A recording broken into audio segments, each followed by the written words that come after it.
With weeks to go before South Africa's moment of truth, which political parties are winning the media race? Also, how technology can help bridge the language gap in the medical field, and how a communication platform could potentially help solve the student funding crisis. And we'll go behind the scenes as a legendary film director creates a magical sensory world in a new campaign for a well-known alcohol brand.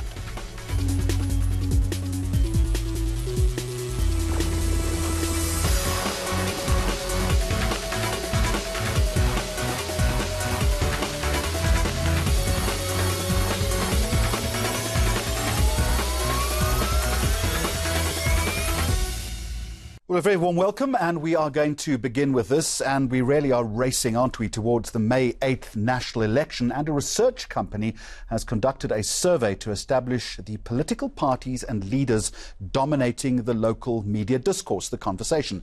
Well, Tonya Khoury is with us, the director at Acumen Media Management. Let's take a closer look at the survey, as I say, Tonya, with just weeks to go. The thing which interests me the most is the Zuma factor. Me too. In fact, it was the first thing that made me check the charts. I thought, I've done something wrong. This can't be right. Because if you have a look at the data, Cyril Ramaphosa comes in as the biggest candidate, but the second largest candidate is Zuma. And he's above Musi Maimane, he's above Julius Malema, and I couldn't understand why. And there's several reasons, Jeremy. The first is constant reference back to the old Zuma regime. So it's an overhang, in other words. Yes, an overhang. Okay. But then also, Msholozi has taken to social media, and he's got quite a following, and he is really involved in the social media activity. And then we heard all sorts of things about him putting up an album and all this sort of thing, creating huge social media conversation. So there's two reasons. One is a very bad reason, and the other one is just a fun factor, I think, for social media. The noise that he's creating, though, is it positive noise as far as the media is concerned, or negative noise? Because you also look at something called net sentiment. Absolutely. Yeah. Net sentiment is one of the most precise rankings, and it measures a brand from -100 to +100. Any brand wants to be about zero, you know.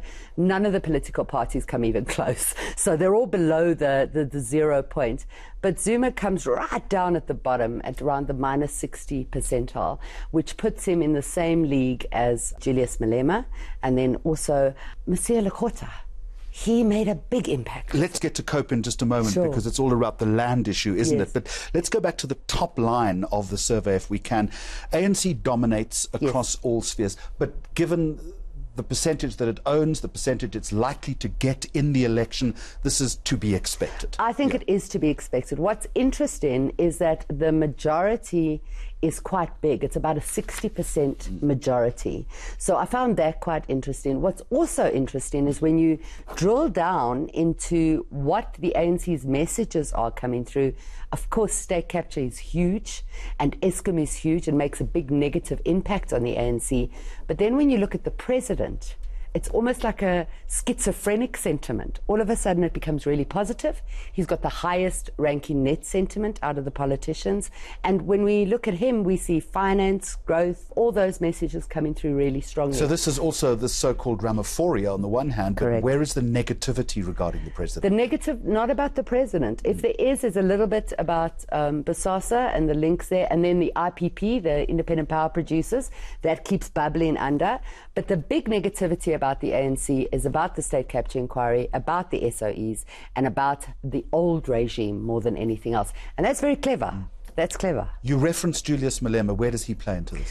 Julius Malema makes a lot of noise. And I had such admiration for Julius Malema, because I think from a social media strategy perspective, he plays it so beautifully. But in the past month or two, he started to bring in a lot of hate speech, and that has dropped his net sentiment to, he's one of the lowest. He's slightly above Lekota. So he's right at the bottom of the pile. On a volume perspective, EFF and DA are neck and neck. But when you look at the quality of the volume, the EFF is very negative. Where has Mosibo Lekota from COPE blown it? He definitely blew it by calling Ramaphosa a sellout. That was number one. And then the land story. I mean, nobody expected him to stand up and say he's against land reform. And there's a lot of talk about that being engineered. The social media are like, I'm not buying this story, why would you, you know? But calling Ramaphosa a sellout was his death knell. What about Patricia de Lille? She's formed this new party called Good. Good, yes. Is she registering it all on the scale? You know, what's interesting about Patricia de Lille is she comes in with a huge positive net sentiment, but that's because there's no work being done. There's a very small amount of coverage. Easy to start a party, lots of goodwill, but once you're actually getting your hands dirty, sleeves are rolled up, things are very different. That then is when the negative sentiment starts to kick in. Yes, and also... So this is a halcyon period for her at the moment, exactly, yeah? Okay. Exactly. Also her volume. The amount of traffic about the Good Party is small, but it's not just her. It's almost as if we've, again, focused on the top three, and there's no press for anybody else. And it seems to be that recurring theme in South Africa that we only want... Yeah, I mean, Tonya, but that's also the reality of the media as well. You're going to focus on what really counts. I mean, that's where the media's got to focus its attention on. Sure, media being one thing, social media being another, right? The other thing I don't understand, well, I think that social media community and also media houses are not capitalizing on is voter apathy. We have so many voters who don't know what to do with themselves. And it's an ideal time for the smaller parties to come up to the fore. But we don't see billboards, we don't see social media strategies coming out of them. Any messaging is because they were topical on the day. About capacity and money, though, isn't it? It is capacity and money. And that's a tragedy, right? Okay, let's switch this round now. Do surveys like this, in your opinion, have the potential to influence voting? I think yes. I can cite international case studies. We just have to look at Trump, and we can see that social media certainly dictated what happened there. In South Africa, we haven't got as much market penetration for the social media networks, but we do have a good 20 million people on Facebook, and that's a good chunk of the nation. And, you know, when you look at the last set of polls and how many people turned up, it's a very close metric. So squeeze the last question in, or the last answer in very quickly, please. How then should political parties be engaging with research like this?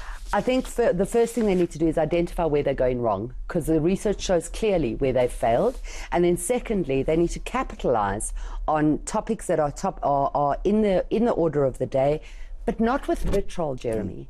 You know, we're seeing this constant bashing of each other, and that's not what South Africa needs. We've got enough of that. Thanks. Thank you very much indeed. The organisation is called Acumen Media Management. Next on the programme, how technology can help bridge the language gap in the medical field.